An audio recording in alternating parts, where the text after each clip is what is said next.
Tier 1, we're talking about witches whose magic operates at the scale of a neighborhood, not a nation.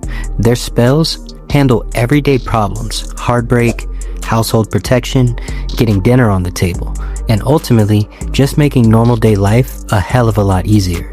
Their power stays rooted in the rhythms of community life.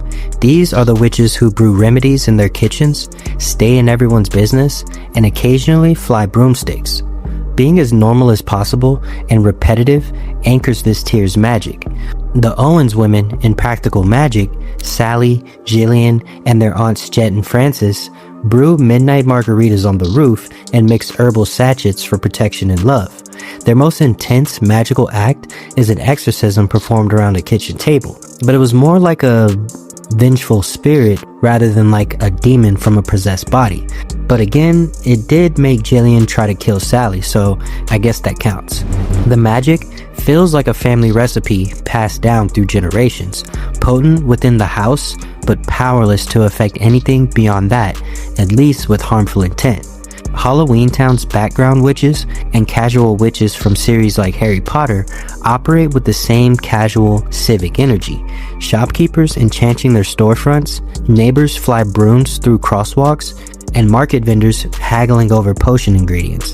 Think of areas like Diagon Alley in Harry Potter, mixed with a neighborhood farmer's market. Very casual.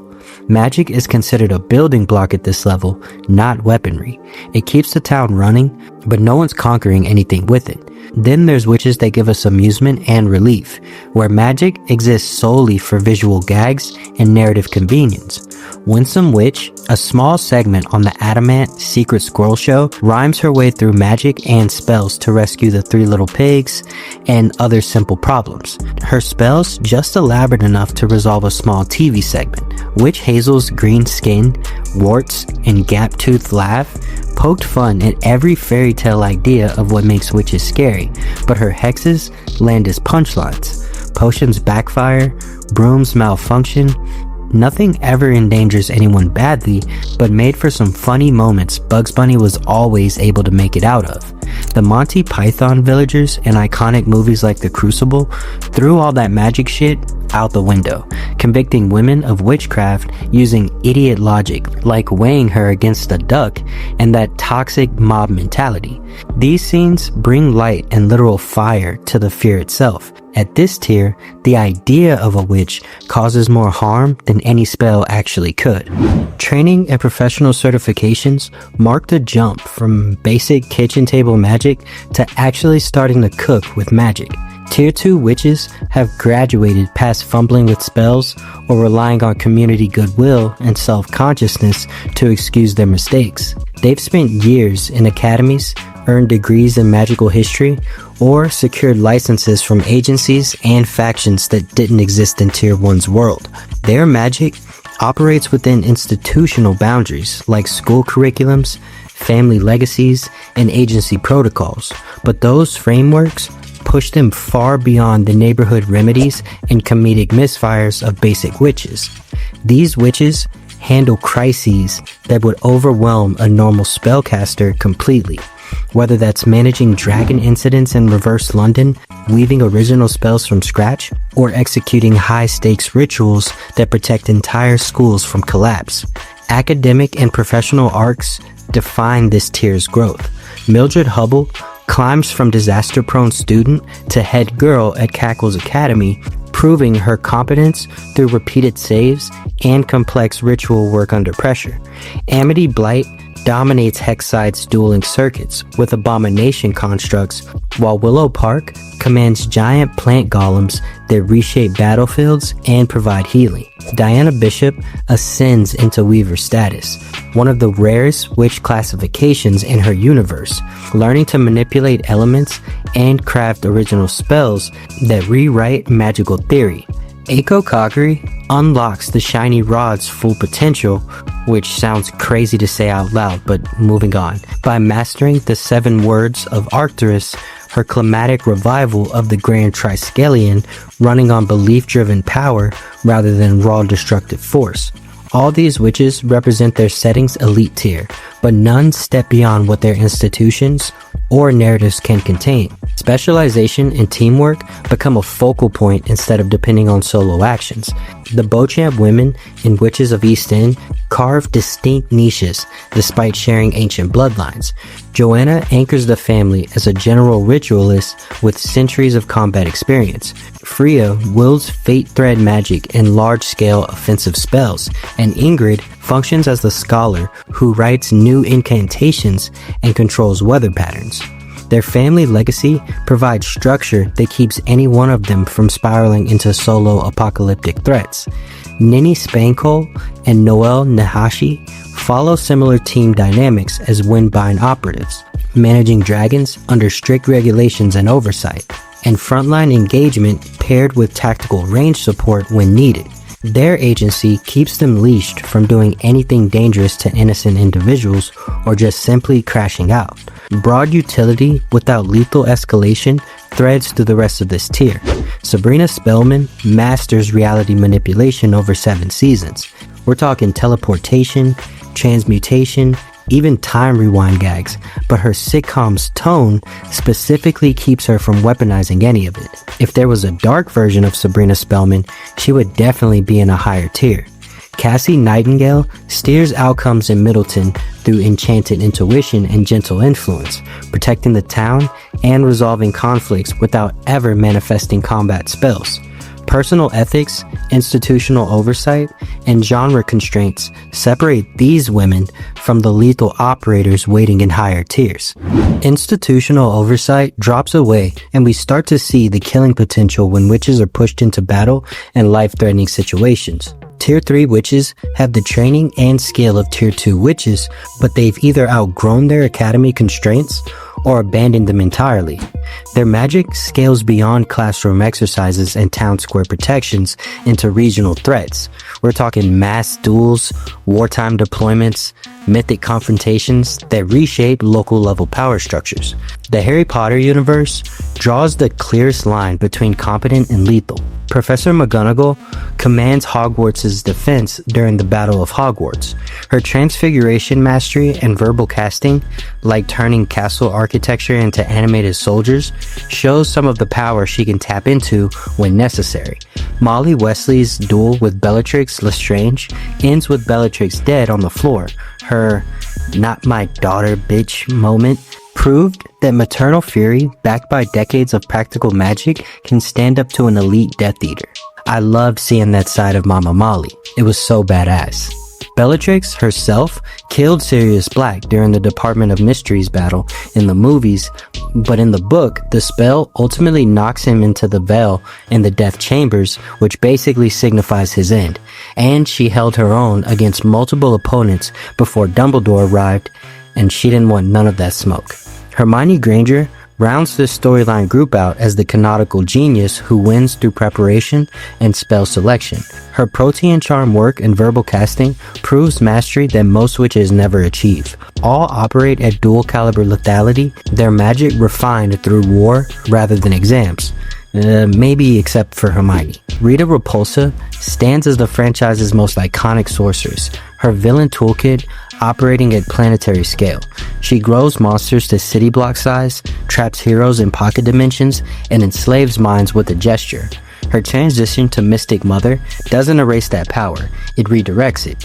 Her redemption arc, proving that someone who spent decades terrorizing Earth and giving the Power Rangers the business, still retains every interdimensional trick and amplification spell she ever mastered. The threat level doesn't vanish with the change of allegiance, it just stops targeting the Power Rangers. Aggie Cromwell anchors Halloween Town's magical infrastructure with less flash, but more comparable reach. Her portal creation and town-wide protection maintain the barrier between mortal and magical worlds. Her bloodline's historic connection to the Gift, a mind control artifact capable of bending entire populations, marks the Cromwell family as dangerous even when they choose restraint. Marnie briefly wields the artifact before relinquishing it. The temptation and power she had proved she's inherited her grandmother's ceiling of power, even if she hasn't yet matched her experience. Marina Andreescu runs a Sigils and Wards operation after her Breakbill's expulsion, training hedge witches like Julia in lethal prep work and trap-based combat. Alice Quinn's light manipulation and specialization makes her pretty broken from what I saw, doing things like healing her friends' wounds and reviving them with a simple touch, a power she gained from Ember's essence. She also could transform into various animals and shit like dragons, and mastered high-level magic that allowed her to reverse entropy. Caddy Orloff Diaz was one of them too, excelling at combat spell work and countermeasures that kept her alive in situations academic witches wouldn't survive. Tier 3 witches can win duels and dominate battlefields with precision and strategy, but their power ends there. To rise higher in this tier list, magic must evolve from tactical brilliance to ritual machinery, spells that persist, spread, and reshape entire regions long after the caster is gone.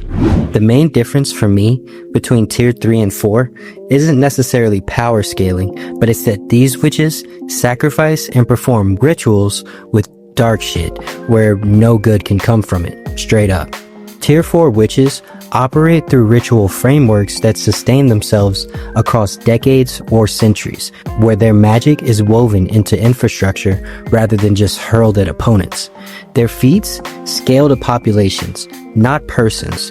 We're talking mass resurrections, town-wide curses, spirit economies governed by contract law. Succession and lineage anchor the most stable power structures. Divine channeling and environmental control push the tier's upper limits. Nancy Downs fully channels Manon in the craft's viral invocation scene, becoming a divine conduit capable of flight, illusions, and lethal telekinesis until Sarah Bailey binds and nullifies that god-level energy. Tia Dalma's release ritual transforms her back into the sea goddess Calypso, her resulting maelstrom swallowing cities and altering the ocean's balance, a hybrid witch deity power operating at elemental scale. Julia Wecker ascends from hedge witch to demigoddess after gaining a deity spark. Her transformation granted her the power to rewrite magical infrastructure from the ground up. When magic shuts down globally in The Magicians, she co-authors the system, basically, that reboots it entirely, stabilizing planetary ley lines and crafting new magical distribution networks that prevent total collapse across multiple realms. Rowena McLeod becomes Hell's custodian after centuries of soul-binding resurrections. Her Grimoire of Death magic and time travel rituals contain planetary-level threats. These witches design ecosystems of power that endure long after they're gone. Their magic sustains cities, realms, or entire afterlives through sheer structural permanence. Fiona Goode masters all 7 wonders as American Horror Story Supreme.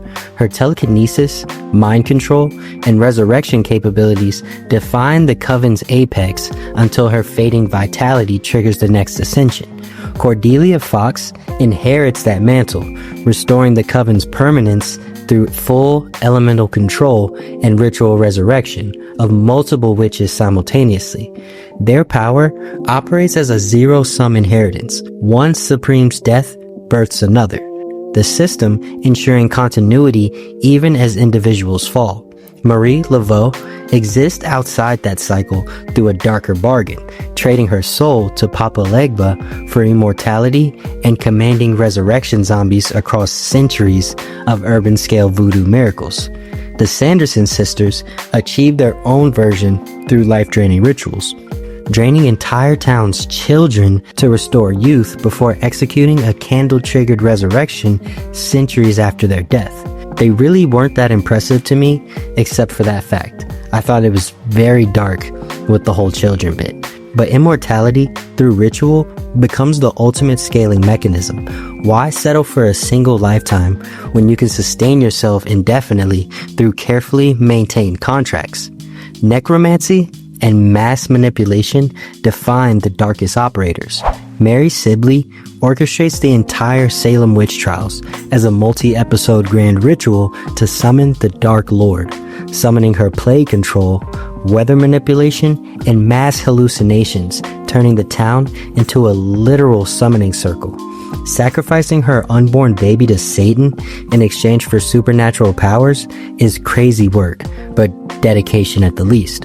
Morgana Pendragon channels druidic and necromantic forces as high priestess of the old religion, raising armies of the dead and sustaining magical sieges that damn near had Camelot in a chokehold, spiraling into imperial collapse. She even hit their ass with a meteor. Yobaba governs a massive bathhouse under supernatural law. Her contract magic binding thousands of spirits while stealing and containing their identities. A metaphysical domination spell operating as bureaucratic infrastructure. Her transformation curses persist indefinitely. Humans turn to pigs until she chooses to release them. Tier 5 witches don't just fight in wars, they decide who wins. These are queens who cursed entire realms into submission, generals who incinerated battalions with a gesture, and rulers whose magic becomes indistinguishable from the power of the throne itself. Whether they're leading soldiers in a battle, manipulating kings from the shadows, or literally ruling hell, their influence stretches across nations and timelines.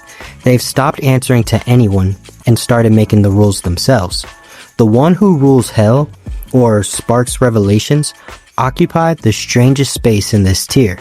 Sabrina Spellman became Queen of Hell, while also protecting Greendale on Earth. Her hellfire incinerating enemies, and her resurrection magic working without spells as she juggled preventing apocalypses across multiple timelines. The show seemed basic at times, but when you look at the magic she was specifically performing, she was moving different. Prudence Blackwood raised entire armies of the dead through mass resurrection rituals. Her blood magic and assassination skills made her the closest thing witchcraft had to a 5-star general. Elphaba overthrew the Wizard of Oz through storm magic and revolutionary chaos, while Glinda fought to maintain order through barrier spells and purification. Two witches whose ideological war shaped an entire world through the push and pull between rebellion and stability. Alice Quinn turned into a Nephin and briefly achieved something like godhood, rewriting the laws of physics and controlling how magic flowed through every dimension before her human side dragged her back down. Some witches don't even need armies when psychological warfare works better. In one of my favorite animes, Soul Eater, you have savages like Medusa Gorgon who unleashed her black blood experiments and vector arrow warfare, transforming helpless victims into living, weaponized hosts and nearly triggering the Kenshin's full return. Meanwhile, her sister, Arachne Gorgon, masterminded the demon weapon program, spinning a psychic web of madness through arachnophobia and aimed to become the mother of all things by turning souls into weapons of mass control. Together, they showed how breaking minds is far more efficient than smashing bodies. Some witches earned their place in this tier by turning battles into massacres. Yennefer of Vengerberg unleashed chaotic fire at the Battle of Sodden Hill that burned an entire Nilfgaardian army to ash, single-handedly shifting the war's outcome and proving that one sorceress with enough power can rewrite geopolitics. Triss Marigold fought in that same hell and spent the aftermath healing hundreds of dying soldiers through forbidden alchemy. Her protective shields kept entire armies alive, while other mages collapsed from exhaustion. Now, Francesca Findabair went a different route, unifying rebel elves and turning entire forests into living weapons through magic that created sanctuaries no human army could breach. The Witcher universe was OP when it came to magic, to be real, and it highlighted that war-scale magic doesn't just support armies, it replaces them. Other witches seized power through politics and curses instead of open combat. Philippa Earhart orchestrated King Vizimir II's assassination, using an elven assassin who was allegedly under Philippa's control and gave the order to kill the king. She rivals through magical proxies, founding the Lodge of Sorceresses to puppet every monarchy on the continent without ever stepping onto the battlefield. Regina Mills cast the Dark Curse that ripped multiple fantasy realms out of existence and trapped them in Storybrooke, a pocket dimension she ruled like a prison warden with godlike powers. Her sister Zelena used a time portal to travel to the past. When Emma and Hook accidentally activated that time portal, Zelena followed them to the enchanted forest of the past. There, She killed Robin Hood's wife, Marion, and used magic to assume her identity to take her place in the present. Queen Ravina drained so many lives to sustain her immortality that beauty itself became a weapon. Her mirror magic and blood curses kept an entire kingdom paralyzed through fear of aging and death. Tier 6 witches have crossed the line where personal trauma scales into extinction events. Their anger doesn't just kill enemies, it threatens to erase continents, rewrite the architecture of death itself, the definition of crash-out energy. They're walking apocalypses, held back only by emotional intervention, magical counters, or that thin thread of their own humanity. Their power operates at civilization-ending scale, easy. But what makes them cutthroat savages isn't just the raw destructive force, is that most of them started as something smaller before loss, obsession, or desperation pushed them to the point of no return. Dark Willow absorbed global magical power after Warren killed Tara, her grief metastasizing into a ritual designed to end all pain by ending existence itself. In a gnarly scene, she skinned this dude alive with just a hand gesture, drained ley lines and spellbooks until she achieved near omnipotent control over life and death energy, and came within minutes of destroying Earth before Xander's emotional plea pulled her back. Agatha Harkness drained her entire coven during the Salem trials, then spent centuries hunting other witches to steal their power. When she fought the fully awakened Scarlet Witch inside the Hex, she absorbed Wanda's Chaos Blast mid-combat and used ruin magic to suppress Wanda's reality warping.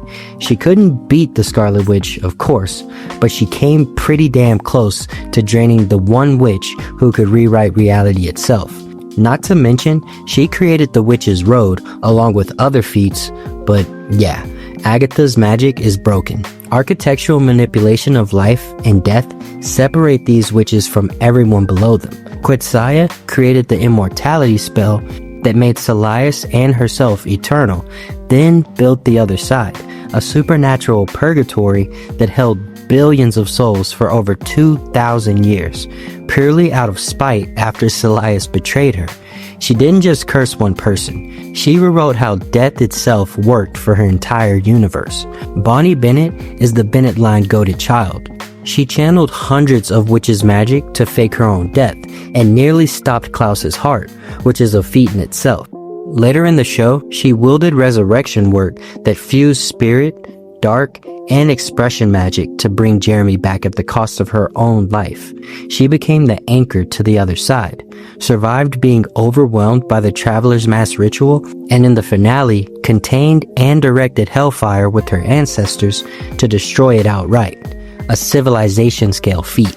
Add in her rune work and prison world expertise, and she consistently operates beyond coven heads. Dahlia cast a continent-scale sleep spell that froze thousands for centuries and drained entire family bloodlines to store their magic across generations. Her parasitic immortality link let her harvest power from descendants who hadn't even been born yet. Freya Michelson rivaled Dahlia's ritual mastery, channeling celestial energy to break ancient curses and maintain citywide protection sigils over New Orleans that kept the Michelsons' family enemies at bay. The Charmed Ones vanquished the source of all evil not once, but twice, destroyed gods and reality warping avatars, and manipulated time travel to alter destiny itself. But their real significance lied in the power of three, acting as a universal balancing mechanism. Their deaths, or I guess corruption, threatened global magical collapse because they weren't just powerful witches. They were the load-bearing pillars, holding good and evil in check. I was a lot younger when this show was airing, but looking back on the details and the feats they performed in the show didn't really do it justice. We'll just blame that on studio technology at that point. But they were really OP. That same concept of magic as infrastructure appears in Walpurgisnacht from Madoka's Magica, a witch whose appearance triggers multi-dimensional storms that annihilate cities and spread despair on scales that collapse timelines. She was just pulling up and wrecking shit like crazy. She's not a villain with motivations. She's a walking natural disaster, fueled by accumulated suffering. Mythic rivalries and reality distortion marks the tier's oldest operators. Morgan Le Fay manipulated Avalon's magic and raised armies of the dead to challenge Merlin across multiple lifetimes and dimensions, with her temporal manipulation and Fey invocation rewriting entire kingdoms when fate just didn't suit what she wanted to do. The Witch Queen of the Forest in Black Clover healed fatal wounds and cursed entire armies simultaneously through blood manipulation. Her regeneration magic made her both executioner and savior, depending on which kingdom paid tribute. These witches exist as the threshold where magic stops being a tool and becomes an existential threat. Their emotions, obsessions, and traumas don't just drive their actions. They fuel apocalyptic power that requires intervention from gods, prophesized heroes, or emotional breakthroughs to stop. Tier 7 witches don't fight inside the universe's rules. They rewrite the rulebook. They ascend beyond physical form to become the cosmic operating system itself. These are the witches who treat causality like a rough draft, probability like a suggestion, and treat entire timelines like chapters they can edit at will. Some witches rewrite reality through sheer declarative power. In the comics, Wanda Maximoff uttered "no more mutants" during House of M and collapsed the global metahuman population. Her chaos magic basically took most mutant abilities away, cooking an entire species out of existence across the planet. This honestly could be one of the reasons why we don't really see mutants in the MCU. At one point in the Marvel Universe, she gives all the Avengers problems. We're talking Vision, Cap, Tony, you name it. Later, she created the Westview Hex, retemplating a whole town's matter, memories, and broadcasting signals into a sitcom reality that sustained itself until she chose to release it. Jadis spoke the deplorable word and annihilated all life on Charn, except herself, then froze Narnia in a century-long winter that nullified Aslan's law until prophecy finally countered her. Both of these examples prove that at this level, words aren't incantations. They're executive commands that reality has no choice but to obey. Others ascend beyond physical form into conceptual forces. Ultimate Madoka transcended into the laws of cycles, a cosmic rule that erases witches across every timeline, stopping them from even being born, and simultaneously rewrites the entire karmic system of magic. She exists outside linear time, perceiving and editing all possible branches at once. Her presence is less like a person and more like gravity, an invisible law the universe can't function without. Devil Hamura stole that godhood and rewrote the cosmology to hide the laws of cycles, reauthoring memories, relationships, and reality's fundamental logic to match her design. Satella swallowed half the world in shadows, devoured other witches, and created Return by Death, a casual bond that bends time and mortality around one chosen soul, making her less a villain and more an inescapable catastrophe woven into the fabrics of existence itself. Everything we've covered so far is broken. Featherine, Burkastel, Lambda Delta, and Beatrice exist beyond normal witchcraft. Featherine edits worlds like drafts in a story, while Burkastel forces impossible outcomes to happen through probability. Lambda Delta declares absolute results that no one can undo, and Beatrice creates closed realities where she controls life, death, and the narrative. Together, they aren't spellcasters, they're storytellers who command the laws of their worlds.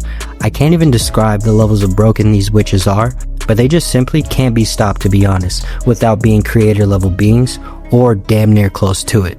Mythic and cosmic integration lets others hijack divine infrastructure. Cersei mass transmutes populations into beasts, throws global curse fields, and rewrites Olympian enchantments by hijacking mythic rule sets that govern planetary legend. Another broken witch from the DC Comics universe is Raven, without a doubt. Raven's white raven form allows her to defeat Trigon and repair the worlds he's corrupted. Her soul self lets her control emotions, energy, and dimensions, giving her power on a cosmic level. And let's not forget Zatanna, whose backward speech magic lets her stop time, change memories, and rewrite events for entire populations when she's prepared. Her spells use language itself as a weapon, giving her the power to reshape reality on a global scale. These witches don't destroy infrastructure, they just simply become it, inserting themselves into the cosmic machinery until reality has to route through them to function. The tier 6 witches can end worlds, but this tier decides whether those worlds exist in the first place.